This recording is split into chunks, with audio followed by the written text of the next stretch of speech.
dia terima kembali anak bungsu yang bandel itu,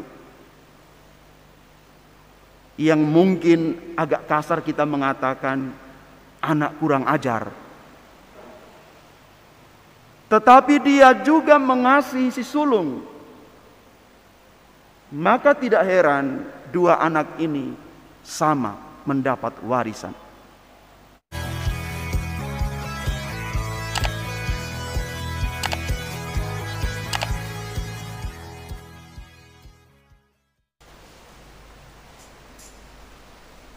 Kita semua, siapapun dia,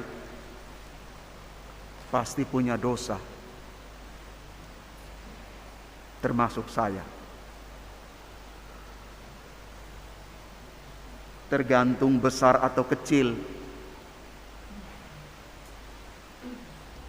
terus-menerus kita lakukan atau jarang-jarang. Pokoknya kita ini pendosa di mata Tuhan.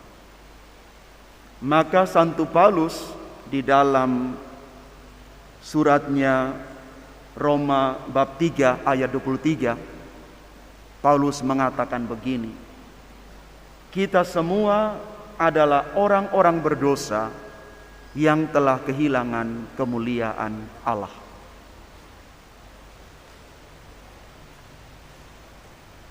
Bacaan Injil yang cukup panjang dan sudah familiar yang kita dengar pada sore hari ini mau menggambarkan kepada kita semua tentang sifat manusiawi kita yang terluka dan sifat Allah yang menyembuhkan. Anak bungsu yang punya sifat yang terluka dan melukai, sifat yang buruk, tinggi hati, egois, rela tinggalkan rumah. Juga si sulung yang kelihatan anak baik, ada di rumah, setia temani ayahnya, pekerja keras, hemat. Tetapi di dalam perjalanan selanjutnya kita bisa melihat bahwa si bungsu sadar. Dia kembali ke rumah. Walaupun hidupnya hancur-hancuran di tanah rantau dan hambur-hamburkan harta bapaknya. Si sulung penuh dengan iri hati, cemburu, marah, dendam, keras kepala, penuh perhitungan, cepat tersinggung.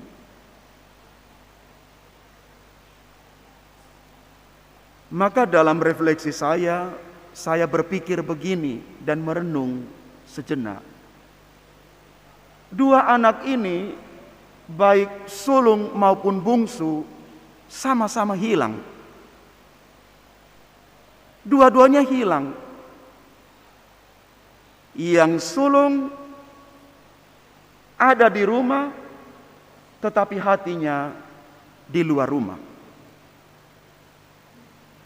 Yang bungsu sungguh-sungguh menghilang, tinggalkan rumah.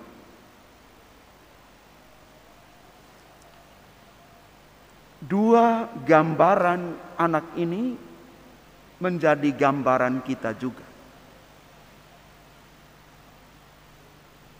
Sekali lagi, dua gambaran anak ini menjadi gambaran kita juga. Ada yang merasa paling berjasa,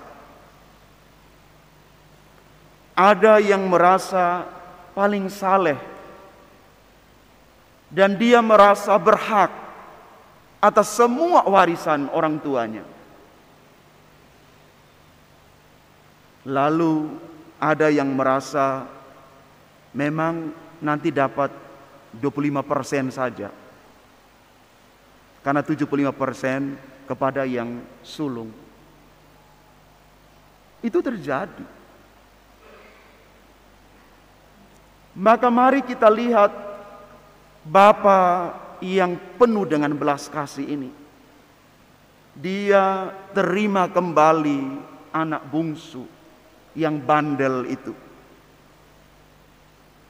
Yang mungkin agak kasar kita mengatakan anak kurang ajar. Tetapi dia juga mengasihi si sulung. Maka tidak heran dua anak ini sama mendapat warisan. Di mata bapaknya, dua anak ini adalah anak-anaknya. Maka di sini mari kita lihat hati seorang bapa yang buat yang namanya rekonsiliasi antara orang tua dan anak-anak mereka. Dalam bahasa Injil hari ini kita dengar ada sepatu, ada cincin, ada jubah dan pesta meriah. Itu simbol yang mau mengatakan anak ini diterima kembali sebagai bagian dari orang tuanya. Cinta tanpa syarat, cinta yang tetap dari seorang bapa yang punya hati belas kasih. Bapak, Ibu, Saudara dan Saudari yang terkasih, apa pesan firman Tuhan hari ini untuk kita? Yang pertama, mari kita merenungkan satu hal ini, bahwa bagi Tuhan selalu ada jalan untuk kembali. Bagi Tuhan selalu ada jalan untuk kembali.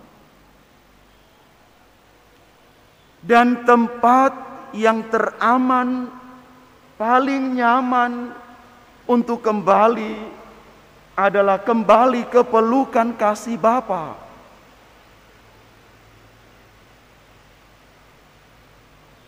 Mari kita perhatikan, Bapa itu berlari luar biasa, pergi merangkul dan mencium anaknya itu. Saya hanya membayangkan kalau Bapa zaman sekarang, pasti pertengkaran akan dimulai saat itu juga. Dan pasti langsung dikatakan, namamu sudah dicoret dari kakak. Tetapi sekali lagi, dia pergi berlari. Bapak Ibu, dalam konteks tradisi Yahudi, laki-laki apalagi seorang bapak tidak boleh berlari pergi lebih dahulu untuk menjemput anaknya. Itu tabu, dilarang sama sekali. Kalau sampai itu dilakukan, dia akan dipermalukan sepanjang seluruh hidupnya. Tetapi bapak ini ambil tindakan lain. Dia lebih dahulu pergi merangkul dan mencium anaknya. Dia tidak pikir apa kata tetangga.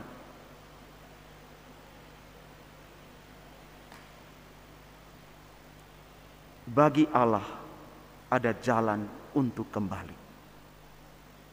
Masa Prapaskah adalah masa kita kembali. Kita kembali ke pelukan Bapa. Ada orang yang dalam sharingnya mengatakan begini, karena saya sudah lihat sudah hampir lebih dari sebelum masa Covid sampai sekarang tidak pernah misa. Saya berpikir dia takut Covid.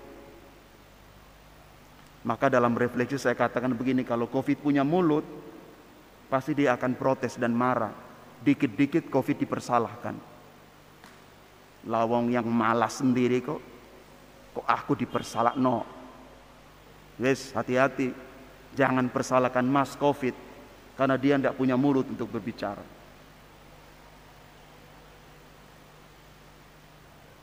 Kembali ke pelukan Allah. Kita harus jujur mengatakan hari-hari ini kita berjuang luar biasa. Kembali dalam doa-doa kita. Baca firman Tuhan dan kembali bersekutu di dalam Ekaristi Kudus.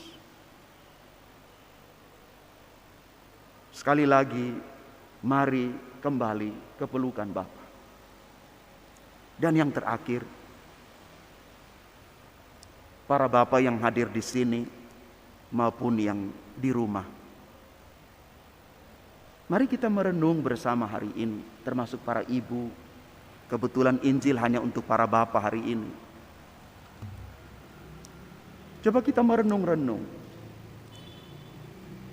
Apa karena sikap kita, anak-anak kita menjauh dari kita?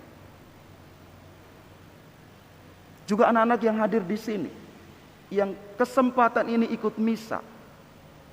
Puji Tuhan, gereja penuh. Saya berpikir tadi, saya misa dengan kor saja, ternyata ada orang. Puji Tuhan, terima kasih banyak udah hadir.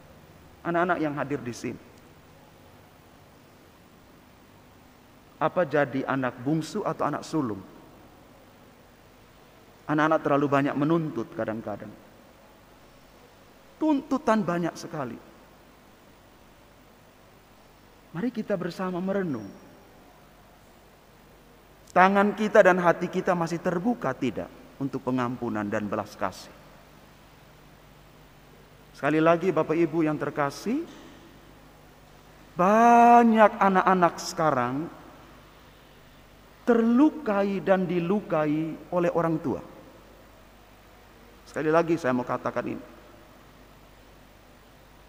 Saya tidak sementara membela anak-anak Bapak Ibu. Tapi cara para orang tua dalam mendampingi anak-anak, Anda menoreh luka untuk mereka. Dan luka itu dalam sekali. Dan proses itu akan terjadi lagi kalau tidak disadari dan tidak disembuhkan. Ketika anakmu berkeluarga, dia akan menoreh luka lagi untuk cucu-cucumu. Selanjutnya turun-temurun. Maka baiklah, ada saat di mana kita melihat diri kita. Mari sekali lagi, tidak selamanya orang tua itu benar. Dan tidak selamanya anak-anak itu salah. Kalau kita mau jujur, kadang-kadang kita belum mau untuk rendah hati. Kita belum mau untuk mengampuni tanpa syarat. Tuhan memberkati kita. Amin.